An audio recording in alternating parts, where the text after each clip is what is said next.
This vault took 200 years to open, and it started as a joke. In 1785, a French satirist wrote a parody mocking Benjamin Franklin. Franklin read it, loved it, and turned the punchline into the longest money experiment in human history. A pot that grew into millions, and ended with lawyers fighting over it. 2 cities, 200 years, this is the whole story, and the math still works today. Here's the road we're about to travel. 1785, the joke. 1789, Franklin writes it into his will. 1891, the first checkpoint, where one city's fund stuns everyone. 1908, the money builds a school that still exists. In 1990, the vault finally opens and the fight begins. 5 stops. Let's go. His name was Charles Joseph Maton de la Cour, and his parody was called Fortunate Richard, a jab at Franklin's relentless optimism about money. In the story, Fortunate Richard leaves a small sum in his will that can't be touched for 500 years. Because compound interest will make it a fortune. It was meant as absurdity. But it was built on Franklin's own favorite idea. Money makes money, and the money that money makes money. Franklin was 79 years old when he read it. He didn't get offended. He wrote the satirist a letter. Most people ignore critics. Franklin mailed his a thank you note. Then he did it for real.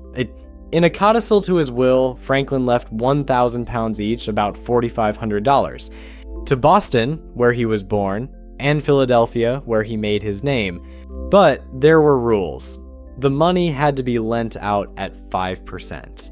Specifically to young married tradesmen who had finished their apprenticeships, each with 2 co-signers vouching for them. Franklin had been a young tradesman with no capital once. This was his answer, 2 centuries early, to the startup loan.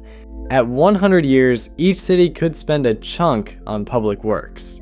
The rest stayed locked. Full payout. The year 1990. Young couples, small loans, big plans. What could possibly go wrong?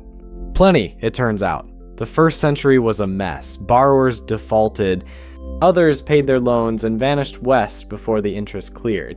City committees managed the books badly, then worse. Philadelphia struggled more than Boston.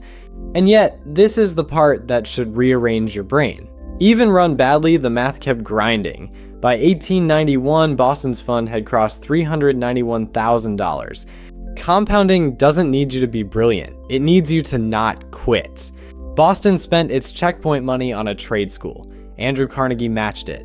That school, the Franklin Union, opened in 1908, teaching tradesmen exactly what Franklin wanted, and it still exists today. Meanwhile, the locked remainder entered its 2nd century under professional trust management. And this is where compound interest stops being polite. The curve that crawled for 100 years suddenly goes vertical. By 1990, Boston's fund had reached roughly $4.5 million. Some counts say 5. And the average return behind that 1,000-fold explosion, barely 3.5% a year. Not genius, just 200 years where nobody could touch it. Then the vault opened, and everyone remembered they were owed money. The 200-year payout turned into a genuine legal fight. Who did Franklin mean the money for? The city, the state, the schools? In Massachusetts, the Attorney General finally split Boston's pot. 26% to the city, 74% to the Commonwealth, with the money flowing toward that same Franklin trade school. Philadelphia's fund came in around $2 million, half of Boston's, from the identical gift on the identical clock. Same seed, same lock, different gardeners, returns matter. But notice that even the badly gardened fund still 400x'd. So what does a 200-year-old bet mean for you? You already own a Franklin fund. It's called a retirement account, and its superpower isn't the return, it's the lock. $500 a month at the market's long-run 7% becomes roughly $1.2 million over a 40-year career.